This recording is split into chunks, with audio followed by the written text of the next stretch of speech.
For a player Celtic fans profess not to care about, Aberdeen's Shay Logan seems to command an inordinate amount of their attention. The Aberdeen fullback, of course, was no angel on Sunday at Celtic Park, where he was ordered off after the final whistle for aiming an apparent punch at Mikael Lustig, and goaded the home support after his side had sealed second place with their 1-0 victory.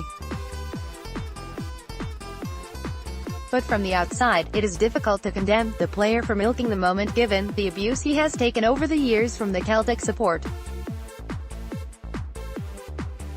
It is hard to square the countless tweets and numerous blogs from Celtic fans on Logan, most of which profess him to be an irrelevance and a nobody, with the fact that they had been written about him in the first place. Surely, if Logan was but a minor irritation, the hours after Celtic had lifted the Premiership trophy would have been spent celebrating that moment, rather than taking to the internet to froth about someone you viewed as a lowly gnat. Read more. Stephen Thompson, not one scintilla of doubt at Motherwell they can beat Celtic. Another central theme to some of these tirades was the notion that Celtic supporters do not boo Logan or single him out for abuse because of the alleged racist remarks made to him by on-loan Celtic winger Alexander Tonev back in 2014. They say that it is the conduct of Logan himself since then that has irked them, and for many that may be true. Logan has been involved in some high-profile altercations with Celtic players over the years, booting the ball at Lee Griffiths and recently, firing it at Scott Brown as he lay prone on the deck at Pittodrie after a shocking challenge from Sam Cosgrove. Whatever way you slice it, Logan has given Celtic fans plenty of reason to dislike him. But the fact is that Logan was indeed an irrelevance to the Celtic support before the incident with Tonev, and was booed from the next match between the sides, before any of these subsequent incidents took place.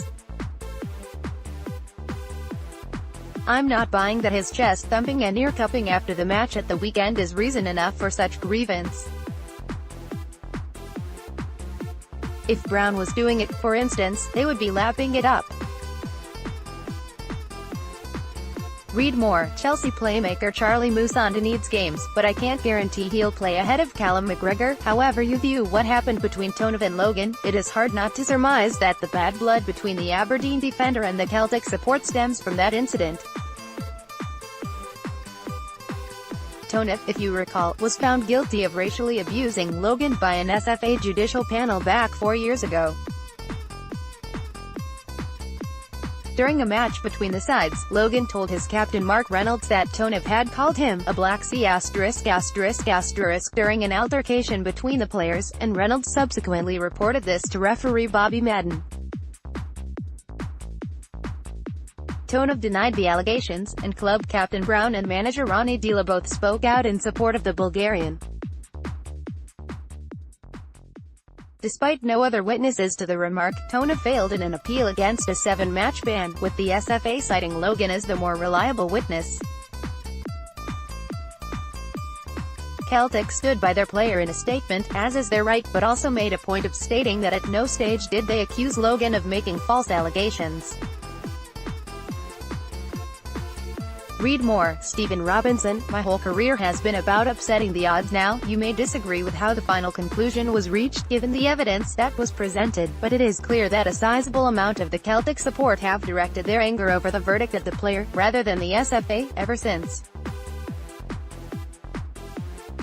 No one knows exactly what was said apart from Logan and Tonev, but it seems nonsensical for someone not present at the hearing to take one side's version of events over the other based solely upon what jersey they were wearing at the time. Celtic pride themselves on being a club that is inclusive and open to all, but the treatment of Logan from that day forward by some fans, however much he has exacerbated it with his actions on the field since, flies in the face of that ethos. All supporters boo players, and Celtic's captain comes in for more attention than most, but spare me the thought about it. Logan may be booed today to some degree because of his conduct on the field since, but I don't understand why possibly being the victim of racist abuse should have made him a target in the first place. It is blind loyalty over principle. And another thing. The Scotland squad that travels to Peru and Mexico later this month was always likely to be a skeleton effort, but the positive aspect of that is that it allows Alex McLeish to run the rule over several promising youngsters. To that end, I was delighted to see Motherwell's Chris Cadden called up yesterday. He's an exciting prospect and it is just reward for the hard work he puts in to bring the best out of himself. If 6 more defenders pull out and Bijak himself pulls his hamstring, Liam Lindsay might even get a call-up. His omission continues to baffle.